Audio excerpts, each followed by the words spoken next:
Let's talk about Arcadia Group first of all. Was this a Yes. surprise? Because there were a few problems with it even before the pandemic, wasn't there?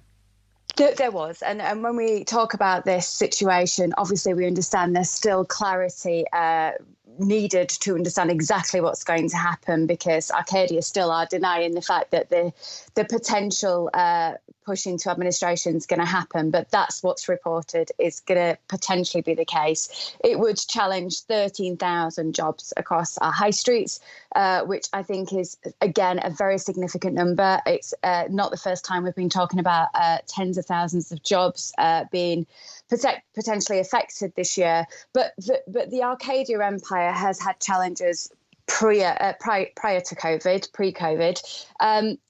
The reasons why: it's fast fashion, and there's been a huge amount of disruptors coming into that marketplace. They include the pure e-tail offers, so just online, like the Boohoo Group, but also, if you think about it, brands like Primark, who aren't even online in terms of e-commerce yet, but have 10 million followers on Instagram. It's the similar amount to Topshop itself.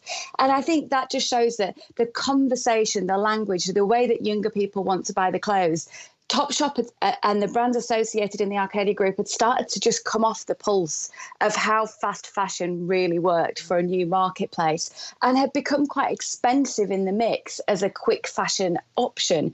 And I'm afraid a lot of that comes in terms of the investment these brands have had to make to be able to evolve with the times. Certainly one of the things that a lot of people are talking about is the underinvestment in brands within the Arcadia Group. And when we mean that, we don't just mean building an online website. Obviously, it's the operations, it's the speed from catwalk to store, and it's also that synergy with those young customers. So there were certainly problems and profit losses prior to COVID. Yeah, it's interesting actually. I've got teenagers, late teens now who maybe a couple of years ago might have gone and bought something in Topshop as but they were expensive, as you say. You getting a jumper and you're paying 50 quid for a jumper. That's quite pricey, and I can't imagine them ever Sure. wanted to go into Dorothy Perkins in a million years. I mean, I don't think. Anyway, let's not be judgmental about the different stores. But Black Friday weekend this weekend, I wonder what people's approach is. Do you think, were people going to be rushing out buying all their presents online, or is there an argument to say do a little bit of online shopping if you must, but then go and support your local shops once they reopen, end of the week, just hold off a little bit? There's always an argument from me that you should support your local stores. I mean, we need this vibrancy of retail. We need all businesses, great and small, combined. And ideally, I'd love to see some of the biggest businesses realising that, the bigger retailers reaching out and putting their arms around those smaller retailers that are vital to our communities and our high streets. Absolutely, you talked at the beginning of the piece about what our high streets are going to look like. It's going to be an evolution. We can't go back to once was, because even when the stores were permitted to reopen this year, there was a hesitancy. There was certainly a reduction in terms of footfall in all types of retail, shopping parks right through to high streets. So we've got to understand that bricks and mortar retail is going to have a hard evolving change as we perhaps don't go back in same numbers as we did, even when things start to get better and the vaccines hopefully out and about and we're all feeling a bit more confident. And the growth online isn't suddenly going to go back into a bottle. That's there now. A lot of people over 50 have started really to embrace online shopping. They were very fearful of it, but they've had no other choice this year. So I think it's about not understanding online as the enemy, and there's a kind of heroes and villains pantomime element to this. It's about understanding how these retailers can get smarter and use both together. And one of the beautiful things that's come out of this is a lot of independents who are brilliantly maverick, even though they might not have the cash flow,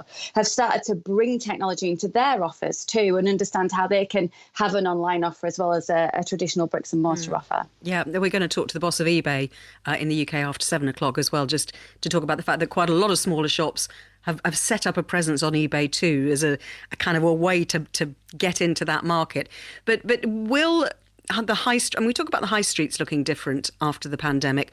What about the big shopping centres? The Westfields, the Trafford centres, Blue Water, all these, huge destination centres, if you like, that normally at this time of year would have massive queues to get into on the motorways.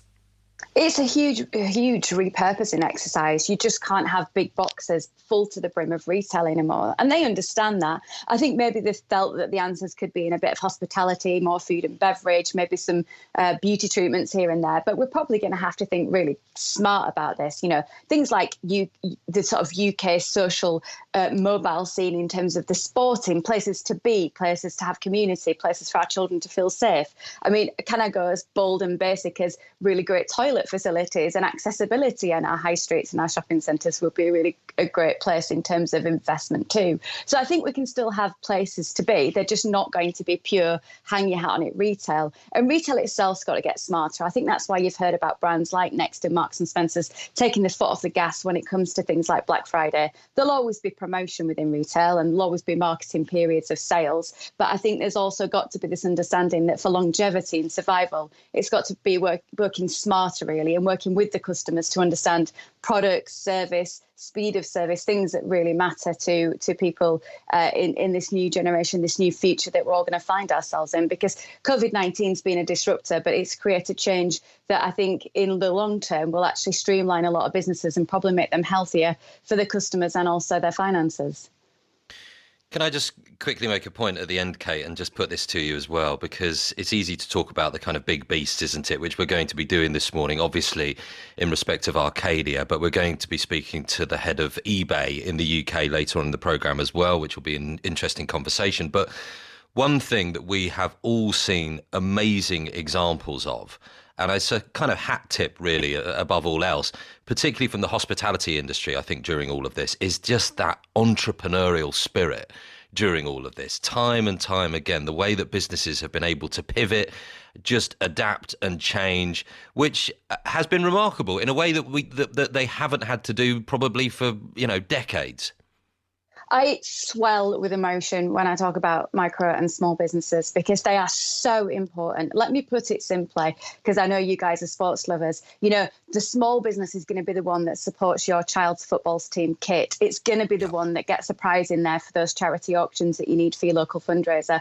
They do so much for our communities. They are the lifeblood and we need them. And we've moved away from them over recent years. So when they really were there for us during that first lockdown, when they were the store that had the toilet roll and the hand gel for your grandma, I think we need to serve back. It's not about charity. No business can survive on charity, but we have to understand that we need to support them. And what they've been able to do with that maverick entrepreneurism, like you've said, they've been able to reinvent their businesses. They've been able to modify. They've had to. It's survival.